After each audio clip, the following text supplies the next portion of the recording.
When you're on Whole30 and your son brings home this book from the library. Whole30 day 8.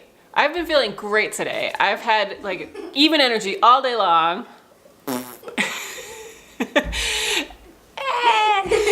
And I had my weekly bar class this morning. Remember how last week I was so like bleh afterwards, and like this time I felt so good, and I actually went and I signed up for 2 times next week. I've never done 2 times in a week. We'll see how that goes. I also walked the dog for about 10 minutes twice and did the bus stop there and back. And I'm still feeling pretty energetic, so I'm feeling good about that. My thought process feels like it's a little bit clearer, and this afternoon I'm definitely feeling better with energy. And you know, like when the kids got home from school the last few days, I've been kind of like very tired. But today I feel a lot better. That way I can put up with this. In terms of food, for breakfast we had more of that mushroom sausage bake thing, recipe below like usual. After bar I had a chopped snack stick, jerky stick. I had brought that and a bag of mixed nuts with me, but I didn't wind up eating the nuts. I just had the jerky stick because I was plenty like full after that. And then for lunch I had leftover of that pork, pineapple, sweet potato, spinach bowl thing. And then for afternoon snack, I had that bag of mixed nuts that I brought for after bar that I didn't eat. I just wound up eating that for an afternoon snack. And then for dinner tonight, we're gonna be having these Instant Pot pork chops. And I'm going to also be making some butternut squash with sun-dried tomato. Now a tip I have for if you're getting kind of bored with all of your vegetable kind of sides, one thing to do is actually check out vegan cookbooks. So one of the ones I really like is this Deliciously Ella one, and there's so many of them, but like it's not been a secret that I love vegan cookbooks. I love them. And the reason is not because I'm vegan. I mean, I obviously eat meat and eggs and everything. It's more because vegans have really cornered the market on making vegetables delicious. It's not that paleo people haven't made them delicious, but we just seem to get in kind of a rut. It's usually a fat roasted with some spices or like salt and pepper. But vegans, I mean, since vegetables make up a huge part of their diet, need to make things a little bit more interesting. And so we've done a fantastic job at that. And so if you're getting bored with your vegetable combinations, I suggest looking at some vegan websites or picking up a vegan cookbook or 2 from the library and looking through them.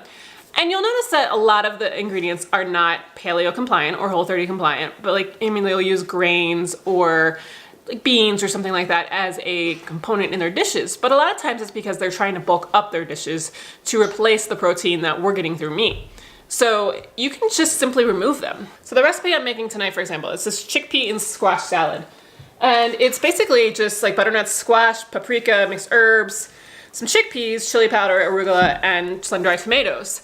And I'm just not putting the chickpeas in it. So it's just gonna be butternut squash, arugula, and sun-dried tomatoes with the spices and everything. But it's delicious, and it's a totally different way of doing vegetables than what we're used to with like the regular just Brussels sprouts roasted with bacon fat.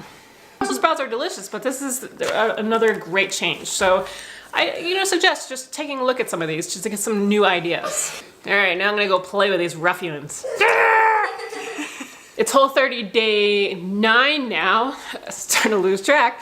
I am doing well again. A little less energy than yesterday, but I mean, now we're splitting hairs on the energy. Still not like completely fantastic, but definitely a lot better than last week. Now on 9 straight days of meditation.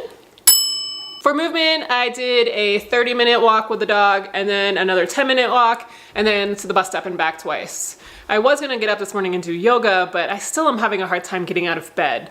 That whole like just not feeling completely rested thing's still happening. And I'm sure next week after daylight savings time, that's not gonna help either. And as for food, breakfast was that mushroom, spinach, egg bake thing again, with some sugar-free bacon. Is that okay, Mom? And some black coffee. I did not have an AM snack this morning because I was totally not hungry at all morning, so didn't need that. For lunch, I had the pork pineapple bowl thing with sweet potato, spinach, mango sauce, and avocado, and some kimchi on it. In the afternoon, I was still feeling kind of hungry, so I had that thing where I did a spoonful of coconut butter, a spoonful of almond butter, some cinnamon and some sea salt, and then just melted it in the microwave for about 20 seconds and then mixed it together.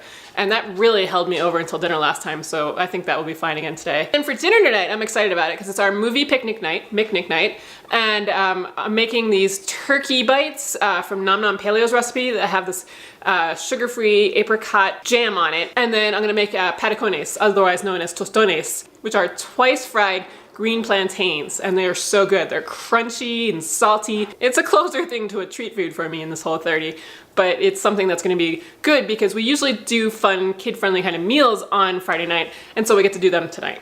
And one good thing that's happened is I've noticed that my bloating that I've been having for the last few weeks or so has gone down completely. Like I've been able to have a flat stomach in the morning and in the evening. So it's not like it continually starts to make me look like I'm more pregnant throughout the day. So that's really good news for me. I'm really excited about that. Though it's not so good from a shopping standpoint because now I want to go buy things.